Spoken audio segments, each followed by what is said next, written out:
Tenemos en nuestro programa de FNM un invitado de lujo, Jorge Van de Vingar. Jorge, muchas gracias por estar acá. Gracias. Jorge es doctor en Ciencias Jurídicas de la Pontificia Universidad Católica Argentina, profesor de Derecho Constitucional en diversas universidades del país, decano de la Facultad de Humanidades de la Universidad Bernardo Higgins y ex vicerrector de investigación de la misma universidad. Jorge, a mi juicio, uno de los más importantes conocedores del derecho constitucional en Chile y de la Constitución de 1980, cómo se generó la Constitución, sus aportes, la mitología que hay tras la Constitución por parte de la izquierda, etcétera. Entonces, vamos a aprovechar su presencia acá para hacerle un montón de preguntas sobre este tema siempre de actualidad, porque siempre están intentando reformar y modificar y acabar con la Constitución de 1980. Jorge, ¿por qué, o a tu juicio, por qué la izquierda radical odia tanto la Constitución de 1980? Bueno, muchas gracias Julio por la invitación y un placer estar aquí compartiendo. Y bueno, respecto de esa pregunta, yo creo que hay dos clases de factores que podrían explicar esta animadversión bastante radical, como dices, respecto de la Constitución que nos rige.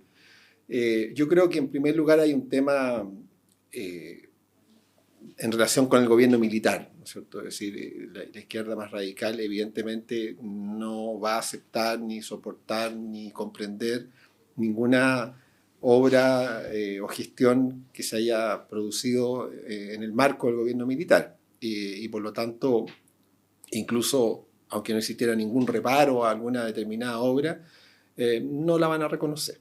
Uno lo ve, por ejemplo, un ejemplo colateral, que es el tema de la carretera austral, que es una... ¿Quién puede dudar que objetivamente es una enorme obra desde el punto de vista geopolítico, la conectividad, en fin, etcétera? Y sin embargo, se ha intentado eliminar por completo la autoría de esa magna obra. Entonces, la Constitución yo creo que ha pasado por la misma situación y ese es un primer factor casi de sentimiento, por así decirlo. Pero hay un segundo factor que me parece también importante y más doctrinario. La Constitución del 80 plantea un modelo fundado en la persona y en su libertad como un valor fundamental, y de ahí se deriva toda una serie de elementos, entre ellos todo el sistema económico que después se desarrolló sobre la base de la Constitución, que está en las antípodas de lo que la ideología predominante en la izquierda extrema sostiene respecto de cómo debe entenderse el papel de la sociedad y del Estado y de la persona en este marco y de sus derechos. Entonces, al estar tan en el otro extremo, evidentemente no va a compartir, más allá de las reformas que ha tenido la Constitución, no va a compartir la esencia, el fundamento profundo en que se basa la Constitución. Y por lo tanto yo creo que esos dos factores son los que explican esta animadversión que por lo demás va a ser permanente en ese sentido. O sea, cualquiera sea tipo de reforma, no va a cambiar ese sentimiento. Claro, porque uno ve a la candidata ahora, Janet Jara, también, ¿no es cierto?, anunciando, preanunciando el cambio, sustitución de la Constitución de 1980. Siempre van a estar en eso. Jorge, y un argumento que siempre utilizó la izquierda, que es un argumento procedimental, no tanto ideológico, pero que tiene su encanto, digamos así, demagógico, en la ilegitimidad de la Constitución de 1980, es decir, la Constitución de los Cuatro Generales, que nunca fue ratificada por un plebiscito, lo que entiendo que es falso, ¿no? Pero en fin, esa argumentación, ese verbo de una Constitución generada legítimamente, de alguna manera siempre pesó, ¿no es cierto?, en el desarrollo de la Constitución de 1980. ¿Cuál es tu opinión respecto del tema de la legitimidad? Bueno, sí, yo creo que esa frase de los cuatro generales es una caricatura, evidentemente. La verdad es que si uno mira la historia constitucional chilena, esta constitución, por lejos, y esto es una cosa objetiva, fue la más estudiada. Hay que pensar que ya a fines de octubre de 1973 se toma la decisión por la Junta Militar de Gobierno de iniciar un proceso de redacción de una nueva constitución, y ese proceso viene a culminar en agosto de 1980, y por lo tanto son prácticamente durante 7 años que de manera, yo diría, ininterrumpida, se va gestando la Constitución. Hay que recordar que en primer lugar se constituye lo que fue la denominada Comisión Ortúzar, que si bien es cierto no estaba representada en ella personas de afinidad con la izquierda, sino que más bien de centro derecha, de la democracia cristiana, del Partido Radical. Sin embargo, los que la integraron eran personas de alta valía en términos de conocimiento del derecho constitucional, de la historia política chilena, y varios de ellos eran, bueno, ni más ni menos Alejandro Silva Bascuñán, tal vez el principal constitucionalista del siglo XX en Chile, después de ese anteproyecto que elabora esta Comisión Ortúzar, durante 2 años pasa al Consejo de Estado, donde estaba el expresidente Jorge Alessandri, entre otras figuras prominentes, y que también siguió estudiando detalladamente la Constitución, y solamente al final y durante un par de meses la Junta Militar de Gobierno efectúa el último análisis. Y también hay que tener presente que en realidad cuando el texto constitucional pasa por la Junta Militar y por sus comisiones legislativas, porque recordemos que cada uno de los 4 miembros de la Junta tenía un conjunto de asesores civiles, abogados la mayoría, expertos. Entonces esta Junta revisa el texto constitucional, pero en realidad los cambios que hace al proyecto que ya venía son muy menores, y en realidad la Junta se preocupa sobre todo de la elaboración de las disposiciones transitorias, de la 14ª a la 29ª, que son las que regulan cómo se va a ejercer el poder durante el periodo denominado de transición 1981-1990. Ahí estuvo el foco en el diseño de ese proceso, pero el texto constitucional elaborado por los expertos en realidad tuvo ajustes mínimos fueron muy respetuosos, por así decirlo, de la labor previa. Y, insisto, los que la elaboraron en las distintas etapas era gente de primerísimo nivel que nadie puede discutir. Y respecto del plebiscito del 11 de septiembre de 1980, si bien es cierto hay reparos formales que pueden ser atendibles, en estricto rigor recordemos que un 63% de la población, que fue una gran votación además, aprobó el texto, y un 4% fue votación en blanco, que de acuerdo al decreto supremo de convocatoria se estimaba que los blancos se sumaban a los votos aprobatorios, y de ahí el 67%. Pero yo siempre hago como un ejercicio teórico, si se quiere. Si se hablara de un fraude, como mucha gente dice, en fin, que se adulteraron votos, etc., hay que pensar que entre el 50% más 1, que es lo que bastaba para aprobar la Constitución, y el 63 o el 67% que se aprobó, es como 1 millón de votos. Entonces, en realidad, suponer que en un país pequeño como Chile se adulteró 1 millón de votos es absurdo, eso es impensable. Yo no descarto que a lo mejor, no tengo la menor idea, pero yo no descarto que en alguna mesa haya habido algún tipo de manejo de votos, pero adulterar del orden de 800, 900 o 1 millón de votos es imposible en un país como Chile. Tal vez en Estados Unidos, no sé, pero en Chile, en ese tiempo además éramos menos. Yo creo que efectivamente la mayoría de la población respaldó el texto constitucional por las razones que sean. De hecho, una puede ser muy instrumental. La economía venía creciendo desde el año 1976 de manera muy importante. Había un dólar a 39 pesos, había por primera vez una importación masiva, había mucho desarrollo del crédito, había empezado a aumentar el consumo, por lo tanto había una sensación de desarrollo del país, de crecimiento. Hoy día vamos bien, mañana mejor, estaba el lema. Y indudablemente hay un porcentaje importante de la población que vota por el bolsillo también. Y yo creo que ahí hay una cantidad de gente importante también que aprobó en ese sentido. Entonces, yo creo que efectivamente más de la mitad de la población estaba de acuerdo con el texto constitucional, y por lo tanto, ya sea por su gestación y por este mismo proceso electoral, yo creo que la legitimidad está.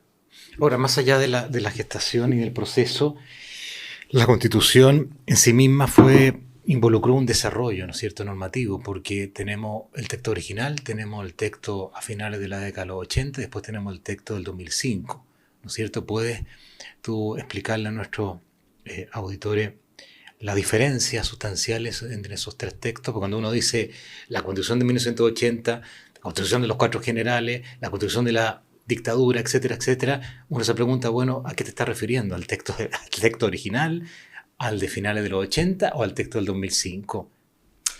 Bueno, lo primero que me gustaría a mí puntualizar, que a veces en el discurso, a veces en documentos oficiales incluso, o a veces en papers de algunos destacados profesores o constitucionalistas, se habla intencionadamente de la Constitución del 2005. Y la verdad es que eso es una impropiedad.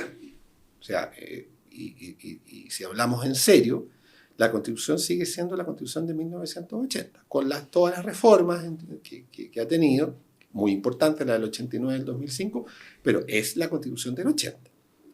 Y quien paradojalmente estará más de acuerdo conmigo de que es la Constitución del 80 es el Partido Comunista. Ellos lo tienen muy claro, que la Constitución que nos rige es la del 80, no es esto del 2005, etc. Entonces, no me parece muy serio insistir en que existe una Constitución del 2005 porque hay un decreto supremo de Ricardo Lagos, ¿no es cierto?, que promulga el texto reformado. Oye, la Constitución es como que dijéramos la de 1833, por su reforma de 1871, 72, cambió, digamos. O la misma del 25, cuando tuvo la reforma tan importante del año 70 o la del 71, el Estatuto de Garantías Constitucionales, nadie habla de la Constitución de 1970 o 1971, es la de 25. Entonces, esa es una aclaración primera. La Constitución es la de 1980 y eso no admite, a mi juicio, discusión. Ahora, la reforma del 89 es una reforma en un momento político donde se produce el triunfo del no en el plebiscito. Ya se sabe que Pinochet no continúa como presidente de la República para el siguiente periodo, que viene una elección presidencial y donde ese hecho político genera el espacio para que se arme un diálogo, ¿no es cierto?, encabezado por la naciente Concertación en ese momento y por Carlos Cáceres, que oficia como el principal vocero del gobierno militar saliente, y se produce esta reforma del 89, donde en realidad ambas partes negociantes logran colocar ciertos puntos a su favor. Por ejemplo, las mismas Fuerzas Armadas, su ley era una ley común y pasa a ser ley orgánica constitucional, por colocar un ejemplo, en el caso, o el otro que era el capítulo de reforma de la Constitución, que había capítulos que requerían reforma de 2/3 y el capítulo de la reforma tenía un quórum menor para su reforma.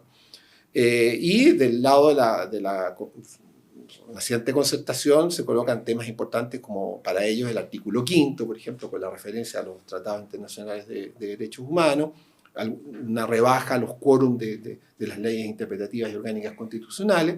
Por lo tanto, ahí hay una reforma transaccional fruto del hecho político que se genera y que de alguna manera obliga a las partes a sentarse a negociar. Probablemente ninguna de las dos quería hacer la negociación, pero las circunstancias y lo que avisoraban los llevó a sentar a la mesa. Y yo creo que fue un momento importante. Efectivamente, si uno lo mira con perspectiva, la Constitución tenía algunas disposiciones demasiado marcadas respecto de la presencia de la Fuerza Armada en la actividad política nacional, y esa reforma lo atemperó, lo suavizó, y creo que fue importante en ese momento. Ahora, la del 2005 en realidad se produce por un tema también de evolución política, donde la centro-derecha de alguna manera ve que la defensa de ciertos aspectos de la Constitución se le vuelve compleja. Yo diría que uno de los elementos que gatilla es el tema de los senadores designados, porque en algún momento la derecha sintió que los senadores designados eran senadores que le sumaban en voto, y cuando después empezó las siguientes designaciones de senadores y empezó a cambiar la composición política de los senadores designados, probablemente los partidos de derecha sacaron la calculadora y dijeron: esto ahora ya puede ser algo que me vaya en contra, y eso facilitó un poco la apertura a una negociación. donde yo diría que en definitiva la reforma del 2005 tiene dos ejes, creo, importantes. Uno que es efectivamente una nueva apriete de tuerca respecto de disminuir la presencia o participación eventual de Fuerzas Armadas en la conducción política del país. La gran reforma al Tribunal Constitucional, que además es muy paradojal porque si bien fue impulsada por todos, resulta que a poco andar después empezaron a criticar la presencia del Tribunal Constitucional en la materia. Claro, pues tiene una conformación, digamos, centro-derecha, pero cuando han cambiado las tornas ya no hay crítica al Tribunal Constitucional. Y además por las atribuciones nuevas, poderosas que se le otorgaron al Tribunal Constitucional en 2005, que después el Congreso empezó a ver que habían creado un guardián de la Constitución en forma y ya no les gustó mucho, pero curiosamente ellos mismos lo habían aprobado. Yo creo que estas dos reformas se explican por los momentos políticos y las circunstancias que cambian las correlaciones de fuerzas, ese es el punto. Más allá de los gustos o deseos personales, en política cuando cambian las correlaciones de fuerza, cambian las cosas. Es así, digamos. Y yo creo que estos dos momentos fueron momentos de cambio político. Jorge, tú tienes un trabajo, un estudio. Yo, a mi juicio, uno de los mejores que se han escrito en Chile sobre los aportes de la Constitución de 1980, lo publicaste hace unos años en la revista Derecho Público Iberoamericano. Hablemos un poco de eso. A tu juicio, ¿cuáles son los más importantes aportes de la Constitución de 1980, no solamente a la tradición constitucional chilena, sino al desarrollo del país, no solamente económico, pero también económico, por cierto? ¿Cuáles son esos principales aportes? Bueno, yo creo que, lo dije un poco al principio, esta Constitución coloca un poco el centro en la persona. En la persona, en su individualidad, en su dignidad y en sus derechos fundamentales. Sabemos, lo ha dicho el Tribunal Constitucional, que el artículo primero es el artículo más importante, por así decirlo, la Constitución de mayor contenido doctrinario, y ese artículo tiene un orden que obedece una jerarquía. Cuando el artículo parte hablando de que las personas nacen libres, iguales en dignidad y derecho, y después habla de la familia, después de los cuerpos intermedios, y por último del Estado, y dice que el Estado está al servicio de la persona humana, esa estructura del artículo, en esos incisos, refleja también una jerarquía. La persona está por sobre cualquier otra cosa. Eso se plasma, entre otras cosas, en el catálogo de derechos fundamentales y de libertades que se reconocen en las personas, porque si uno compara el texto de la Constitución del 80 con la predecesora de 1925, evidentemente el catálogo de derechos es superior. Hay muchos más derechos que aparecen en favor de las personas. La Constitución en ese sentido reconoce nuestros derechos fundamentales en áreas que la Constitución del 25, incluso con sus reformas, no había reconocido todavía. Por lo tanto, esa línea troncal de reconocimiento de la persona, de su primacía, de su dignidad y sus derechos fundamentales, y el abrir el campo a la libertad de las personas es un elemento muy importante de la Constitución. En segundo lugar, si bien es cierto, es un tema que puede ser objeto legítimo de discusión, pero el haber consagrado la idea, muy de la mano con lo primero, del Estado subsidiario, mirado en retrospectiva, la idea de un Estado subsidiario, un Estado que de alguna manera se retira de algunas áreas y que traspasa la responsabilidad del crecimiento y del desarrollo del país en otras áreas a los particulares, si bien es cierto ha sido una ruta probablemente dura y esforzada, es lo que ha permitido que Chile, que el año 80 era un país de la medianía de la tabla, por así decirlo, en Latinoamérica, avanzara hasta por lo menos 2019 y los tristes sucesos de ese año, a posicionarse como el líder de Latinoamérica, no solo en temas económicos, sino que en muchos aspectos. En realidad, ese espíritu autoflagelante típico del chileno muchas veces nos llevó a analizarnos críticamente como país, pero en realidad bastaba viajar por cualquier país de Latinoamérica hasta el 2019 y agudizar un poco el ojo para darse cuenta que Chile estaba efectivamente en un escalón superior, y porque por lo demás los demás países latinoamericanos le decían a uno, oye, qué bien está Chile. Y eso se repetía uniformemente en todas partes. Bueno, en ese desarrollo del país, yo creo que la idea de un Estado subsidiario y de traspasarle a las personas este esfuerzo que con su iniciativa, su emprendimiento, su sacrificio, sacaran adelante su propia vida, su familia y en general el desarrollo del país, fue propiciado por la estructura de la Constitución. Yo creo que eso es un enorme impacto que tuvo esta Constitución. Y bueno, ya en un tercer aspecto, el tema de garantizar, ¿no es cierto?, un esquema de defensa de la propiedad privada, que fue un pilar para, entre otras cosas, el enorme flujo de inversión extranjera que ha llegado a Chile en todos estos años y estas décadas, y que ha permitido también y ha contribuido a generar el desarrollo del país. Esa inversión extranjera no llegó simplemente por simpatía con los chilenos, llegó porque tenemos un marco constitucional que asegura un respeto a la propiedad privada y a el derecho a desarrollar actividades económicas, que es muy importante, y que otorga certeza, estabilidad y garantía al inversionista extranjero de colocar sus recursos en Chile. Y lo otro, bueno, es un sistema político que a mi juicio recoge la tradición presidencialista chilena, otorgándole al presidente el rol conductor del país y situando al Congreso en su debida posición para no invadir de alguna manera la conducción del país que radica en el presidente de la República. Bueno, la autonomía del Banco Central también central para tener una economía sana. Eso es un gran logro también de la Constitución. Jorge, se me suscitan varias preguntas lo que tú acabas de decir.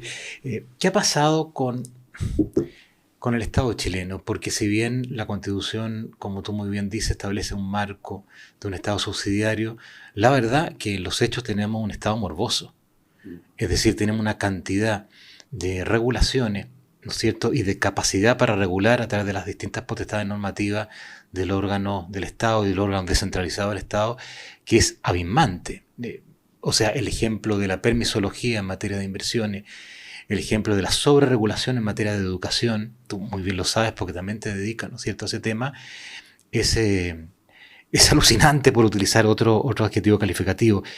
¿Qué ha pasado? Porque la intención de la Constitución era otra, el sentido de que el Estado está al servicio de la persona humana y que el Estado subsidiario es completamente distinto al sentido de estar regulando todo, de estar predeterminando todo en elementos que deben ser dejados a la legítima libertad de los cuerpos intermedios. Y ya no estamos en esa lógica, estamos en la lógica de regular todo, de predeterminar todo, y de otro elemento que hablaremos después, que también se ha desvirtuado la Constitución, que es toda la parte económica, las políticas fiscales, etcétera. Pero dejemos eso para después. Pero a mí me parece que estamos hoy día frente a un Estado morboso, y obsesivamente morboso, cada vez creciendo más, con todas las dificultades que ello implica, sobre todo las circunstancias históricas presentes, y pareciera que ahí la Constitución no tiene mucho que decir, porque hay una disparidad entre una normativa constitucional y una realidad legal y reglamentaria, o quizás te lo pregunto a ti, se ha ido reformando la Constitución con una clase política que no entiende mucho de lo que significa una Constitución ni sus apoyos, ¿no es cierto?, normativos. Quizás también ha pasado eso. ¿Cuál es tu juicio? ¿Por qué estamos en ese estado morboso, si es que estás de acuerdo con ese diagnóstico? Bueno, yo creo que también otro rasgo habitualmente se menciona como de la cultura nacional es que somos un poquito pendulares, ¿cierto? Nos vamos de un extremo a otro. Incluso antes de la Constitución, cuando se empieza a gestar la implantación del modelo de economía de mercado, fue un modelo muy desregulado en ese momento. El primer aprendizaje lo vivimos con la crisis 1982-83, una crisis económica muy seria, donde algunos recordarán, ¿no es cierto?, que hubo que intervenir bancos, cerrar otros bancos, y la cantidad de empresas que quebraba habían una especie de ranking, cuántas quebraban por mes. Entonces, claro, y ahí viene una primera batería de regulaciones, ¿no es cierto? En ese sentido, por lo menos creo que bastante bien inspirada. De hecho, de ahí el sistema bancario chileno hasta el día de hoy es uno de los reconocidos como uno de los mejores del mundo por sus sistemas de regulación y prevención que tiene. Pero lo que ha ocurrido es que efectivamente cada vez que ha ocurrido un hecho escandaloso por alguna institución o empresa, etcétera, privada, se viene inmediatamente como reacción en esta lógica pendular un cúmulo de regulaciones a partir del hecho desgraciado que puede haber ocurrido. Sin lugar a duda, ciertos hechos puntuales poco felices generan la necesidad, ¿no es cierto?, de mejorar o de crear o de mejorar regulaciones para que efectivamente no vuelvan a ocurrir. Pero se nos pasa la mano. Nosotros se nos pasa la mano y caemos en el tema del exceso de regulaciones. Y yo creo que eso es un rasgo, de alguna manera cultural, de esto irnos al extremo y es lo que nos ha llevado a generar hoy día este término de la permisología, ¿no es cierto? Pero, más allá de este rasgo que puede ser cultural e incluso ni siquiera ligado a un tema ideológico, hay otra línea subyacente que sí tiene un sentido político, creo yo, cuál es que, a ver, no he podido cambiar la Constitución. No tengo los quórum en el Congreso para cambiar determinadas leyes. Entonces, de alguna manera, pero quiero generar cambios igual. Entonces, los genero por la vía de la regulación. Porque, por ejemplo, si yo, a ver, lo que está ocurriendo, creo, me parece en el panorama de la educación, a propósito del tema. No es un misterio que para las actuales autoridades del país, lo han dicho expresamente, y es un discurso que ya viene de un tiempo atrás, de la presidenta Bachelet también, ellos quieren fortalecer la educación pública, que sea la predominante en el país, ¿no es cierto? De hecho, lo era hasta los años 70 y se produce una inversión completa por la idea del Estado subsidiario, una iniciativa de las personas, y hoy día, si tomamos de lo preescolar a lo universitario, más del 70% de los chilenos estudian en establecimientos privados, sean pagados o subvencionados en la materia. Y eso no es del gusto de las autoridades actuales o de algunas anteriores, pero como no lo han podido cambiar, la vía ha sido aumentar en exceso las regulaciones, los controles, las fiscalizaciones de una manera, creo, desmedida, para de una manera u otra intentar jibarizar el sector privado y que de esa forma, sin siquiera aumentar, el peso relativo del sector público educacional aumente en la materia. Entonces se usa un poco el tema bajo el pretexto de que hay que regular, hay que fiscalizar, hay que evitar los abusos, etc. Se va más allá con este objetivo de provocar el cambio que no logro por la vía constitucional o legal, por la vía de atosigar, asfixiar a un particular hasta el punto que el particular diga, bueno, muy bien, entonces me retiro, no lo hago. Y por lo tanto le dejo el campo al Estado con su presencia o a que inicie el rol estatal, una actividad que en realidad debería estar encomendada a los particulares. Entonces yo creo que están esos dos temas. El tema, esto un poco pendular, de irnos al otro extremo y generar sobreregulación, pero también está este otro objetivo político, sin lugar a dudas. Sí, podríamos dar muchísimos ejemplos sobre eso, ¿no? Jorge, la Constitución de 1980 estableció, digámoslo así, para que nos entiendan, diversos dispositivos para promover, ¿no es cierto?, digámoslo de esa manera, la austeridad fiscal. Y sin embargo, pareciera, quizás por esa ley del péndulo, que estamos en el otro extremo. El Consejo Fiscal Autónomo, hace una semana atrás, ¿no es cierto?, indicó que había un deterioro alarmante en las arcas fiscales. Nuestro déficit es bastante sorprendente. Y en un informe de la Contraloría, ¿no es cierto?, se ha detectado 1,5 billones de pesos, no sé cómo se pronuncia esto, 1,5 billones, en irregularidades, en los gastos estatales, y claro, y el Servicio de Impuestos Internos quiere seguir recaudando más a costa de los contribuyentes. Y fíjate que una de las glosas de la Contraloría dice gastos improcedentes y sin respaldo. ¿Qué ha pasado acá? Porque Tú has tratado el tema en otras ocasiones. La Constitución fue muy ordenada en esos dispositivos para evitar el gran problema, ¿no es cierto?, de los gastos excesivos, del déficit fiscales que abrumaba la economía chilena durante el régimen de la Constitución del 25. Y sin embargo, pareciera que no se han cumplido esas disposiciones. ¿Qué ha pasado? Que estamos en este hoyo, que el próximo gobierno, Dios mío, nos libre el próximo gobierno, lo que va a tener que hacer con falta de plata y con déficit, ¿no es cierto?, dadas las enormes necesidades que existe, ¿no es cierto?, en el país. ¿Qué ha pasado? Sí, efectivamente la Constitución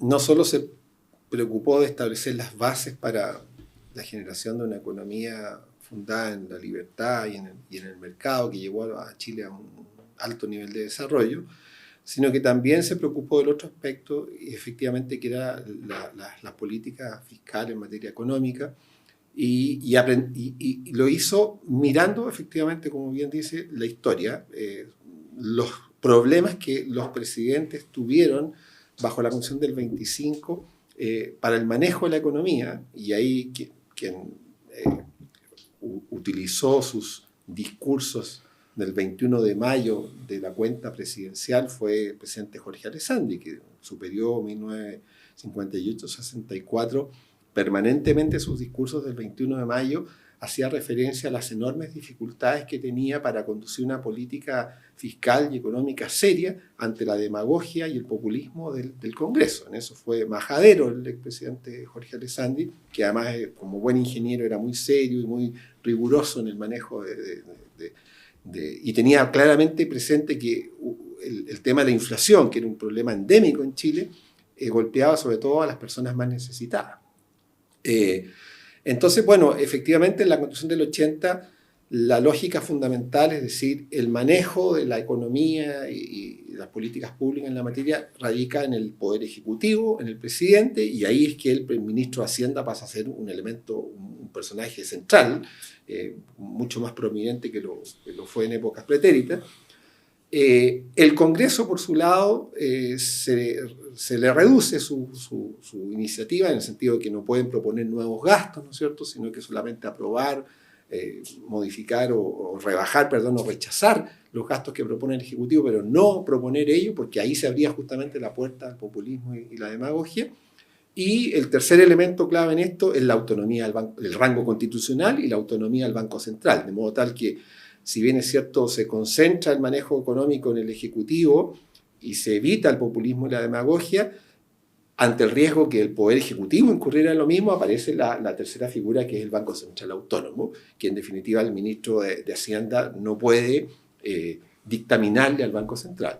Y ese esquema funcionó extraordinariamente bien en Chile, pero efectivamente yo creo que a partir del gobierno de Bachelet II, como lo llaman, empieza una política expansiva del gasto fiscal que se traduce no solamente en alguno que otro programa de carácter social, sino que sobre todo en un aumento de la planta de empleados públicos y también de muchas personas a contrata y honorario.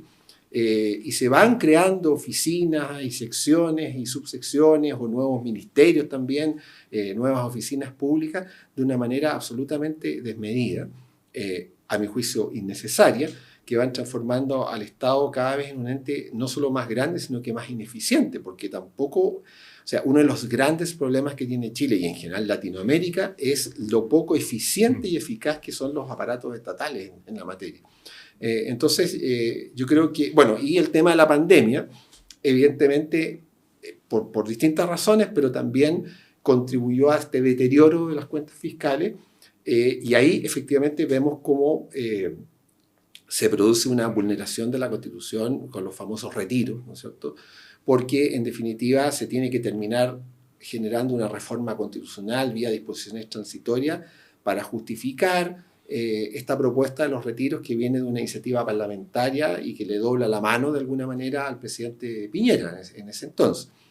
Ahí se genera un precedente peligroso también de que, a pesar de los resguardos constitucionales, por la vía de una reforma constitucional se termina derribando esos resguardos y se genera todo este tema de los retiros que ya sabemos nos golpeó fuertemente con la inflación y el Estado ha seguido creciendo hasta el día de hoy. Entonces yo creo que es un tema de que efectivamente excede la Constitución si no entendemos que los estados tienen que volverse más eficientes y eficaces, tal vez un poco lo que yo no conozco los detalles, pero por lo que leo es lo que supongo está haciendo Milei en Argentina, es decir, sacando lo que se llama la grasa del Estado, ¿no es cierto? Sacando una serie y cerrando una serie de oficinas públicas que en realidad no tiene sentido mantener.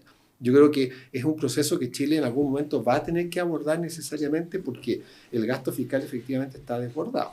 Y no ha generado, un impacto en la mejora de la calidad de vida real de las personas.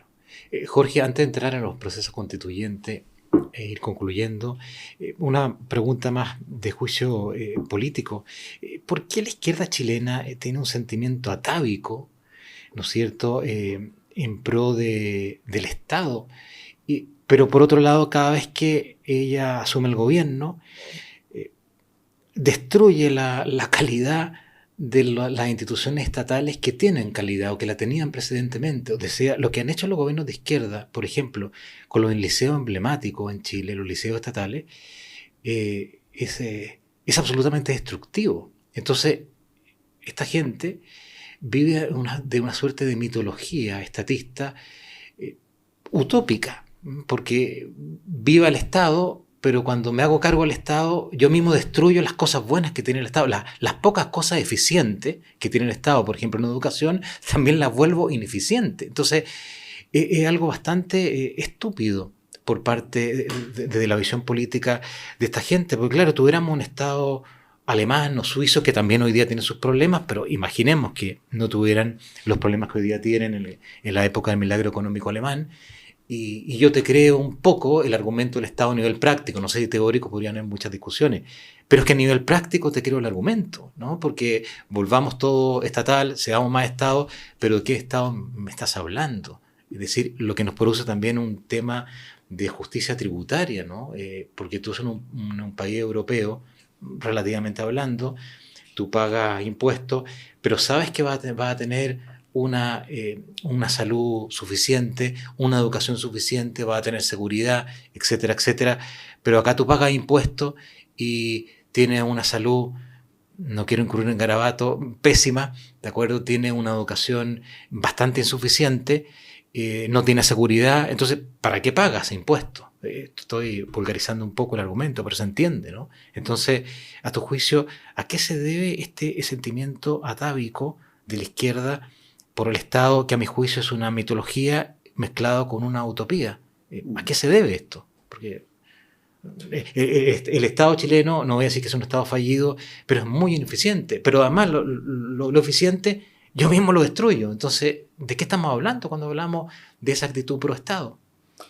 Sí, yo creo que, en lo teórico yo asumo y entiendo que las personas de izquierda y los partidos de izquierda tienen el convencimiento de que en realidad el Estado, en teoría, sería, sobre todo en este tipo de países en vías de desarrollo, como son los latinoamericanos, el diagnóstico de ellos es que el Estado haría mejor las cosas que los particulares, porque los particulares primarían sentimientos más bien individualistas, egoístas, de mero lucro y abusivos. Y el Estado, en esta teoría, no tendría esos problemas. El Estado sería neutro, imparcial, objetivo y buscaría la igualdad de una manera más específica que la que se podría generar por la iniciativa privada. Entonces, ese es yo creo que el planteamiento teórico, y hay, obviamente, y supongo, un convencimiento de ellos de que esa es la vía más adecuada para impulsar un desarrollo igualitario, con un Estado fuerte y con presencia preeminente en todas las principales áreas de la actividad humana. Ahora, el tema es que si eso se asume como algo dogmático, ¿no es cierto? Aun cuando existan áreas donde objetivamente los particulares lo estén haciendo mejor, no se va a aceptar porque ahí viene un poco el dogmatismo ideológico. Es que tiene que ser el Estado, aunque la evidencia sobre la mesa demuestre que en ciertas actividades claramente los privados son mejores que el Estado. Pero no se va a aceptar. Entonces ya ahí hay un problema. Y lo otro, claro, efectivamente, en la parte práctica. Claro, si yo afirmo teóricamente que el Estado hace mejor las cosas, el problema es que ahí se cae efectivamente, yo creo, en una especie de, como tal vez mitología, como dices tú, de suponer que porque yo soy funcionario del Estado, o soy autoridad del Estado, soy una persona objetiva, inteligente, clara, no corrupta, con una especie de moral superior, por así decirlo, y por lo tanto voy a hacer siempre las cosas bien. Y en cambio la caricatura es que el privado es egoísta, es individualista, es abusivo, etc. Y en la realidad somos todos seres humanos, los que están trabajando en el Estado y los que no estamos en el Estado, con la misma miseria humana, con los mismos defectos, con las mismas ambiciones, con los mismos vicios, etc. Y por lo tanto se replican en uno y otro lado en la materia, y por lo tanto no hay ningún argumento serio para suponer que porque yo soy funcionario del Estado voy a ser mejor persona que alguien que trabaja en una empresa en la materia. Entonces, pero además ahí viene el otro tema, que como el Estado es de todo y de nadie, el tema es que quien está adscrito al Estado no emplea probablemente el mismo cuidado, la misma responsabilidad que emplea, como dice nuestro código, el buen padre de familia en sus negocios en la materia. Entonces, yo creo que efectivamente, unido a esta radical ineficiencia muy propia del latinoamericano, se produce este tema de afirmar que el Estado debe necesariamente hacer ciertas cosas, aunque en realidad objetivamente lo harían mejor los particulares, unido al tema de la ineficiencia y unido al tema de alguna manera, asumir que si el Estado está preocupado del tema, las personas que están en el Estado serían mejores para gestionar, porque estarían movidas por valores más altos o superiores que el particular. Y todo eso en realidad no es verdad. No es verdad ninguna de las cosas, ni que el Estado sea mejor gestionador en ciertas áreas que los particulares, que los que están en el Estado tengan una especie de áurea de moralidad superior y que el Estado gestione de una manera más eficiente y eficaz que los particulares. Ninguno de esos puntos es real, digamos, en la materia, o al menos todos son fuertemente discutibles. Y por lo tanto en ningún caso se pueden afirmar como un dogma, como creo por desgracia alguna gente termina convencida de ese punto. Yo creo que por ahí se produce un poco esas debacles que menciona. Sí, muy bien. Jorge, hablemos de, no sé si para divertirnos un poco o para hacer historia, pero puede tener antecedentes peligrosos para el futuro, de los dos procesos constituyentes, ¿no es cierto?, que se iniciaron hace unos años atrás, cada uno con sus problemas. Y empecemos con el primero, con el llamado mamarracho constitucional, digamos. ¿Cómo llegamos a eso? ¿Cómo llegamos a tener un texto con tales problemas como tuvo el que yo denomino, mucha gente denomina, mamarracho constitucional, con gente que en parte no sabía constitución, porque la constitución, el derecho constitucional es una ciencia, no sabía derecho constitucional, sustituyendo el conocimiento constitucional con cualquier discurso acerca de cualquier cosa, cualquier cosa es derecho, cualquier cosa es libertad, lo ponemos, ¿no es cierto?, en la Constitución. Y bueno, y con gente que sí conocía el tema, que ya pertenece a la izquierda radical, ¿no?, al Partido Comunista, a un sector del Partido Socialista, no sé si el Frente Amplio tiene buenos constitucionalistas y me pierdo, pero bueno, ellos sí sabían lo que estaban haciendo. ¿Cómo fue posible que llegáramos a un texto así que hubiera sido un desastre para Chile si lo hubiéramos aprobado? Yo sé que mi pregunta es muy genérica, pero sí, para darte la libertad que te mueva a tu ancha en una respuesta en un tema que tú conoces también. O sea, bueno, en cómo son dos cosas, en cómo llegamos y el texto en sí mismo, digamos. En cómo llegamos, yo creo que evidentemente, otra vez, vamos al tema de la coyuntura política, tal como pasó el 89, el 2005, hay un tema de correlación de fuerza, hay un tema de un clima de efervescencia social que se vive a fines del 2019 y donde de alguna manera surge esta especie de salida de decir, mire, bueno, vamos a generar una nueva constitución y ahí vamos a plasmar todos los anhelos, los reclamos que se están manifestando y una forma de bajar la intensidad de las protestas, en fin, y el gobierno de Piñera se abre a esa situación. Se llega ahí, o sea, a ver, el discurso de vamos por una nueva constitución venía de antes, de mucho antes, ¿no es cierto? Recordemos que en Bachelet 2 incluso se avanzó bastante, incluso hasta una especie de prepropuesta en la materia, así que estaba el tema. Pero las circunstancias de la violencia y la convulsión que se generan ahí un contexto que en definitiva impulsa que se genere esto como una especie de salida de una situación que en un momento se veía bien compleja. Ahora, centrado ahora en el texto propiamente tal, claro, yo diría que este y el otro, me adelanto también, uno de los problemas comunes que tienen fue a propósito, como dices, de la ciencia constitucional o incluso de la técnica constitucional, este tema de lo largo. O sea, yo siempre le digo a mis estudiantes, a mis alumnos, que en Latinoamérica tenemos un problema grave. Tal vez será porque tenemos premios Nobel de literatura, en fin, hay muchos buenos escritores, pero dibujamos la realidad en la Constitución. Es decir, a diferencia en general de la mentalidad sajona, la mentalidad latinoamericana, dibujamos el país ideal en la Constitución y por lo tanto la Constitución es abundantísima en referencias, en normativa, en una cantidad de artículos impresionante. Y por algo del realismo mágico, no sé, suponemos que porque lo dibujamos en la Constitución, eso se va a cumplir en la realidad, ¿no es cierto? En la mentalidad jurídica sajona normalmente ocurre el problema o se vive la realidad y después, a partir de la experiencia, la praxis, se genera la normativa. Y por lo tanto la relación entre la normativa y la realidad es plena porque la normativa surge a partir de la realidad o del problema que se quiere regular. Y acá al revés se produce en Latinoamérica esta diferencia en una normativa que dice A y una realidad que se vive B.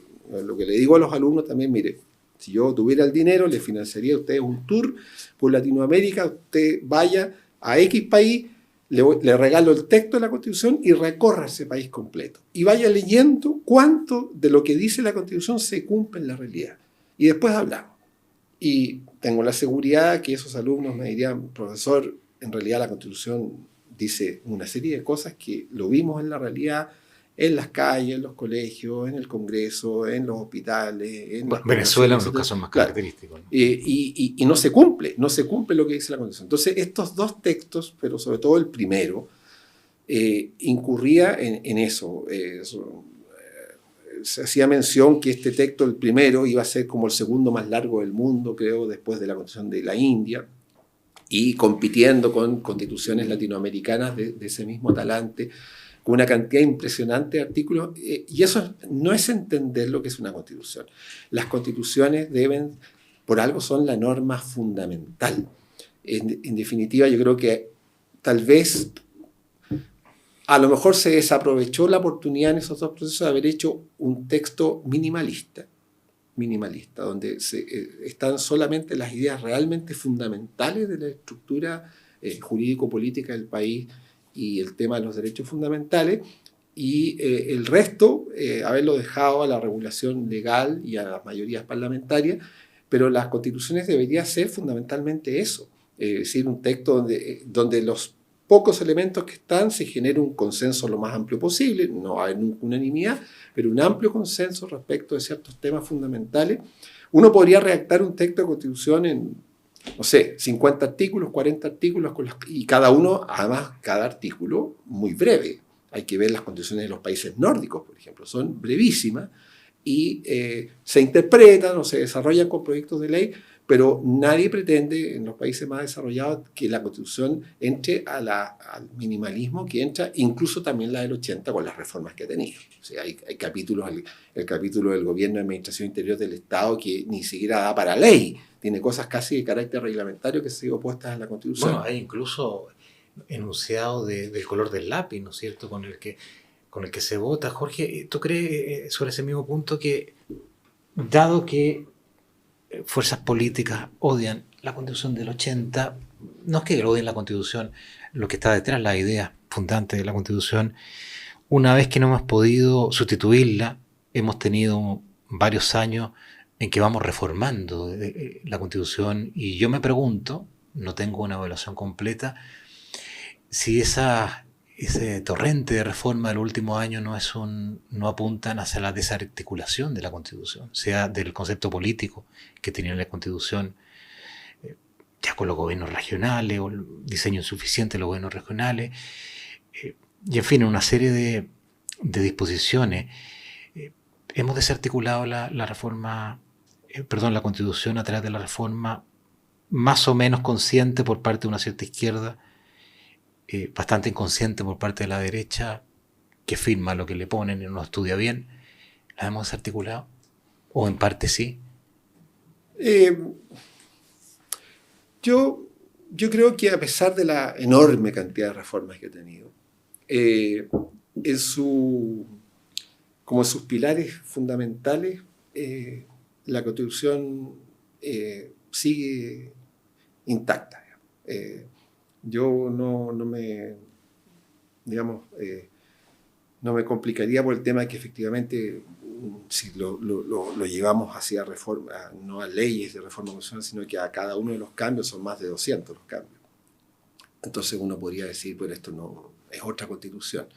Pero lo que decía yo un poco al principio, es decir, que le coloquen el apellido Constitución del 2005, que ha tenido demasiadas reformas, yo creo que en sus líneas fundamentales la Constitución está en pie. Está en pie y por eso reafirmo un poco la idea de Constitución de 1980. De hecho, este tronco de la idea de la persona, de su libertad, del Estado subsidiario a mal traer, según hemos conversado, del presidencialismo, de la idea de los órganos de control autónomo, Tribunal Constitucional, Contraloría General de la República, de un Congreso más acotado en sus tareas, de principios fundantes del Poder Judicial, del Banco Central Autónomo. Esos principios están todos ahí, con ajustes, pero están. Y esas son ideas centrales que vienen de la Constitución. Entonces yo diría que ha habido muchas reformas que son fruto también de la evolución del país, otras de trasbordo ideológico en la materia, pero en general yo diría que la Constitución no está desarticulada. De hecho, la prueba es que si efectivamente todavía hay de un sector de la extrema izquierda esta voluntad muy marcada de cambiarla, por algo es. Pues si estuviera tan desarticulada, tan cambiada, ya no lo tendrían como un tema, como una bandera central. Yo creo que ellos tienen una mayor agudeza para darse cuenta que efectivamente en sus pilares fundamentales la Constitución está ahí en pie. Y por eso entonces sigue el objetivo político de cambiar. Y donde las reformas, que dice, pero si ya ha tenido 200 reformas, para ellos no es así, porque lo fundamental, la Constitución creo que sigue vigente. Jorge, a tu juicio, quizás es más una opinión política la que te voy a pedir y no tanto constitucional. El segundo proceso constituyente, yo tengo anotado acá, no lo voy a leer porque no voy a aburrir a nadie, como 13 artículos, disposiciones bastante problemáticas de una constitución que suponía que la iba a ser, ¿no es cierto?, una centro-derecha o derecha, y al final tenía disposiciones gravísimas. Sean los derechos sociales, derechos colectivos de los pueblos indígenas, etcétera, muchas cosas. Eso fue porque no se pensó bien lo que se estaba colocando ahí, no habían buenos constitucionalistas que asesoraran, fue una marca demagógica para intentar aprobar un proyecto, ¿no es cierto?, que se publicitaba como el mejor, pero si uno compara con la Constitución del 80, a mi juicio al menos no es mejor que la Constitución del 80, tiene aspectos positivos, tenía ese proyecto, el problema es que tenía asuntos muy complicados, ¿no? Soft law de derechos humanos, etcétera, había cosas muy complicadas. Entonces, ¿qué pasó ahí a tu juicio? Sí, yo creo que vamos a mirar, estamos muy encima todavía, pero vamos a mirar todo este periodo 2019, 2022, 2023 como un periodo un poco de locura al país. En realidad, el país extravió el rumbo y de hecho todavía no lo recuperamos, ¿no es cierto? Todavía no lo recuperamos. Estamos ahí un poco vacilantes, a tientas, medios desconcertados. Yo creo que hay un país un poquito enfermo, por así decirlo. Se ve incluso en las propias personas, los niveles de ansiedad, de depresión, de angustia, en fin. No era lo que el país que conocíamos. Entonces, yo creo que hubo un periodo ahí, insisto, de una especie de locura colectiva que contagió a todos, y también a los políticos y a los partidos. Entonces, yo creo que las causas del fracaso del primer proyecto constituyente son más o menos evidentes no solo por la extensión, como estaba hablando, sino por el verdadero engendro que se hizo ahí, que a mí me llama la atención, porque en Chile también la gente es como muy de rebaño, digamos. Entonces, si yo soy de izquierda, tengo que votar así, no importa lo que tenga que votar, y soy de derecha, lo mismo, digamos, en la materia.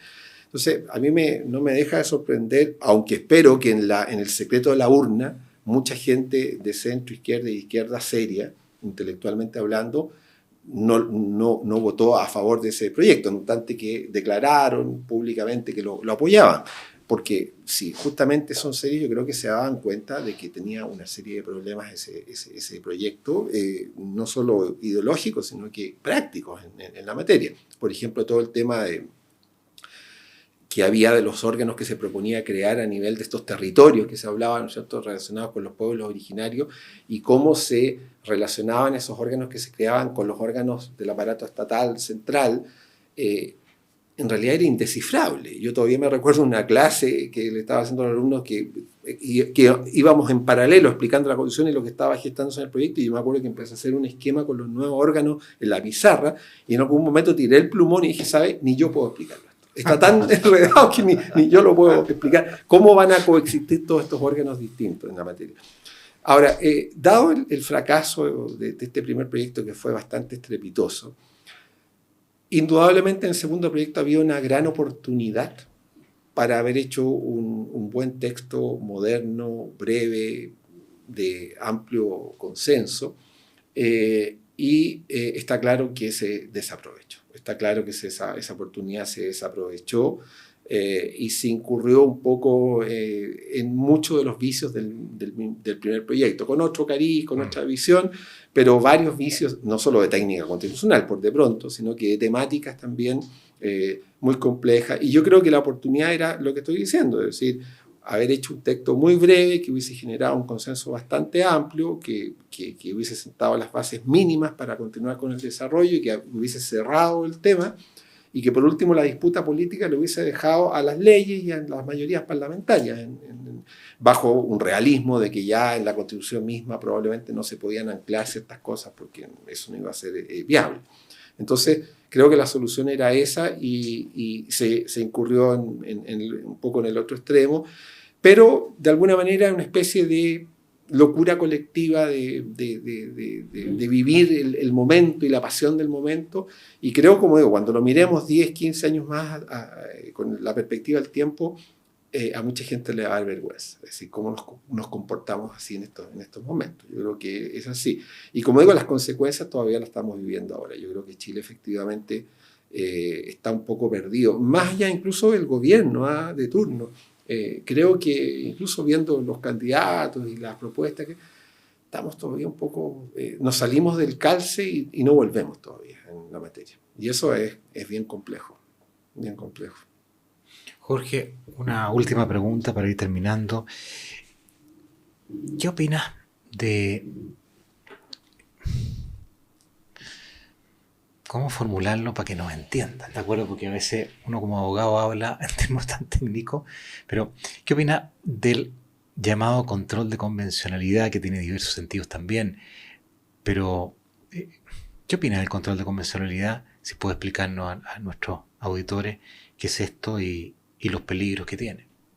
Tendrá algunos beneficios también accidentales, de acuerdo a las circunstancias, pero los peligros que tiene.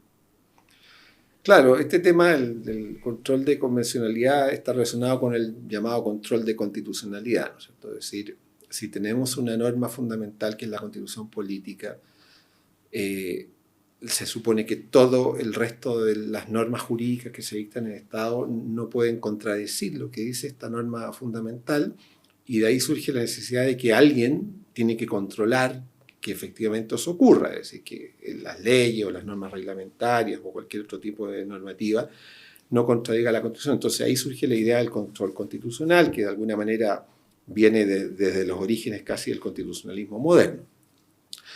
Sea la Corte Suprema, como ocurre en Estados Unidos, sea el modelo europeo continental vía tribunal constitucional, tiene que haber, como se ha dicho, un guardián de la Constitución, alguien que ejecute ese control de constitucionalidad en la materia.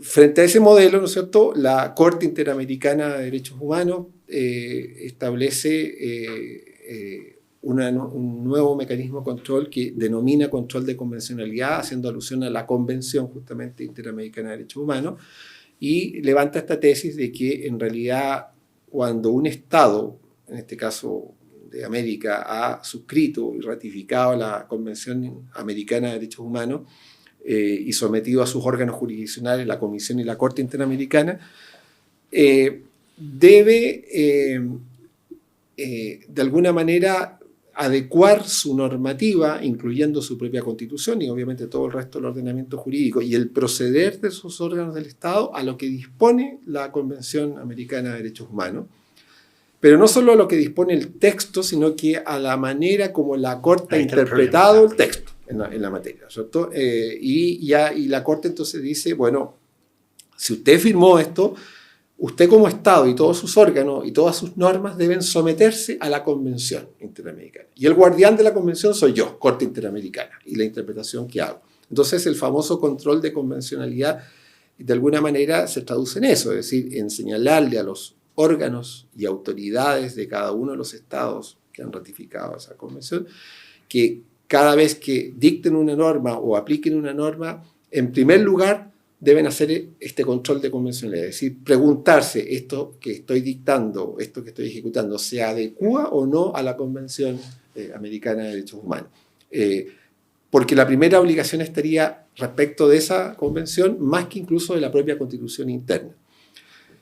¿Cuál es el tema? Uno podría decir, bueno, está bien, la Convención establece los derechos fundamentales de las personas y está muy bien entonces que exista esta especie de control supranacional sobre, en especial respecto a un Estado que pudiera abusar y vulnerar los derechos fundamentales de las personas. El tema es que la Corte, ¿no es cierto?, también es un órgano que de alguna manera se genera por las votaciones de los distintos países integrantes del sistema interamericano, y también ahí hay posturas políticas, no es un misterio, en la Corte hay jueces de cierta sensibilidad hacia un sector y hacia otro, y por lo tanto las interpretaciones que ha hecho la Corte de la Convención Americana de Derechos Humanos no son neutras.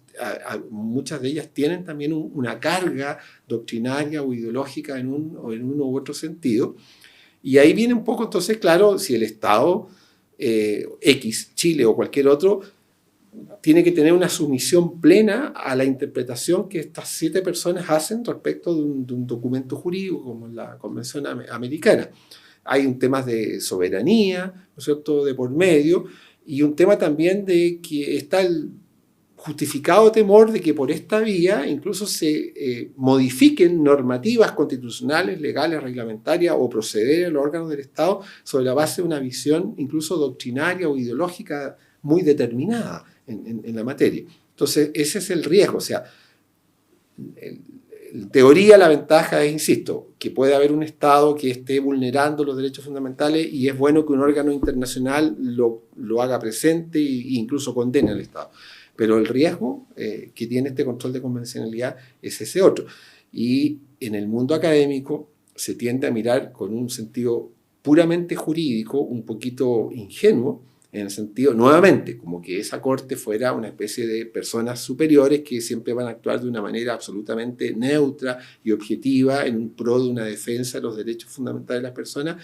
Y no es tan así. No es tan así porque efectivamente hay personas con posturas muy determinadas en ese sentido y que de alguna manera lo plasman en la sentencia de la Corte Interamericana. Entonces, el derecho, es cierto, los que nos movemos en el mundo del derecho tenemos que reafirmar el imperio del derecho, para no contradecir nuestro propio discurso, pero en esta área, derecho constitucional, derechos humanos, Convención Interamericana, no se puede ser ingenuo. Efectivamente, hay fuerzas políticas e intencionalidades políticas que están conviviendo con la realidad jurídica y son absolutamente reales. Yo creo que hay un problema muchas veces de un cierto academicismo, de quedarse, y no, esto se razona y se analiza solo con criterios jurídicos, y eso es un análisis parcial. No se puede obviar en esta parte el tema político. A lo mejor en una otra rama, no sé, el derecho tributario, a lo mejor también lo tiene. Uno podría ser más netamente jurídico, pero en esta área el derecho no se puede. Análogas razones con la suscripción, ¿no es cierto?, firma, adhesión de tantos tratados internacionales de derechos humanos por parte del Estado chileno. Yo no he hecho el catastro, pero debe ser uno de los estados del mundo que más ha suscrito tratados internacionales de derechos humanos, con todo lo que eso significa, ¿no es cierto?, a nivel político y jurídico. Querido Jorge, estaríamos, yo creo, todo el día escuchándote, que es un agrado tus consideraciones constitucionales, no solamente constitucionales, políticas, humanas, etcétera, civilizatoria. Te agradezco mucho a nombre de FNM de haber venido acá, y para terminar, no sé, en 1, 2, 3 minutos, si quieres dejar un mensaje central a nuestros auditores. Sí, yo diría que, bueno, muchas gracias nuevamente por la invitación, por este espacio, a poder podido conversar de manera muy agradable sobre temas muy relevantes desde el punto de vista histórico y político. Y yo diría, bueno, estamos a puertas, ¿no es cierto?, de nuevos procesos eleccionarios. Hemos tenido tantos estos últimos años, que tampoco es un buen síntoma, tanta convocatoria a las urnas. Pero bueno, en ese sentido, a puertas a estos nuevos procesos, yo creo que deberíamos tomarnos el tiempo, parece de perogrullo lo que digo, pero como ciudadanos, reflexionar un momento, o sea, en esta vida tan apurada que tenemos, también tan estresada a veces, mirar lo que ha sido este Chile de los últimos años, del último lustro. Yo creo que estamos todos de acuerdo que no estamos muy bien, que hay muchas cosas que están mal o que requieren arreglo. Cada persona tiene sus puntos de vista, ¿es cierto? Pero yo creo que tenemos que hacer una introspección, reflexionar sobre el país que estamos viviendo, sobre el país que queremos para las futuras generaciones. Y cuando nos toque obrar políticamente en términos de ir a sufragar y de apoyar ciertas opciones, lo hagamos con esa mirada, olvidándonos a lo mejor de consignas, de ideologías, etcétera, y mirando realmente el bien común, cómo mejoramos este país en un mundo que además sabemos que está complejo, está difícil, y hoy día deberíamos ojalá apuntar también a generar de nuevo ciertos consensos fundamentales, que es un tema que siempre se ha mencionado, ¿no es cierto? Las sociedades más prósperas, más pacíficas, son las que tienen mayores grados de consenso en ciertos temas fundamentales. Yo creo que en Chile se ha ido rompiendo el consenso en demasiados temas. Y en algún momento deberíamos empezar a intentar reconstruir ese consenso común que compartimos, no el 100%, pero ojalá una amplia mayoría del país, y a partir de ahí todas las disidencias legítimas que puedan existir en el tema. Pero hoy día yo no veo en general los actores políticos, tampoco en todos, esta especie de búsqueda de definamos al menos algunos puntos país, digamos, algunos puntos políticas de Estado, podríamos decir, más allá de los gobiernos, para generar ir restañando heridas, superando divisiones y generando un país que yo creo que todos queremos, digamos, y que sea mejor, pero que hoy día vemos tan distante. Entonces yo creo que debemos reflexionar sobre eso y cuando vayamos a votar o participemos de campañas políticas o incluso de marcha o lo que sea, pensar en eso, pensar sobre todo más que en el partido, la bandería, etc., en el país, en lo que estamos viviendo, lo que hemos vivido en este último tiempo y los desafíos que tenemos, porque claramente no estamos bien y o sea, si vamos a hacer un mero cambio de gobierno, quien quiera que sea el candidato que gane, y vamos a tener un Congreso otra vez con 25 partidos políticos, de 15 partidos políticos, yo el otro día le decía a los alumnos, vamos a llegar al 2030 y vamos a seguir exactamente igual o peor. Y tengo el justificado temor de que eso efectivamente pueda pasar. Entonces es complejo, sobre todo pensando en los hijos, en los nietos, en mi caso ya, el país que estamos dejando. Hay que volver al significado del bien común, ¿no? Así es. Es urgente. Bueno, muchas gracias y nos vemos en una próxima oportunidad. Muchas gracias.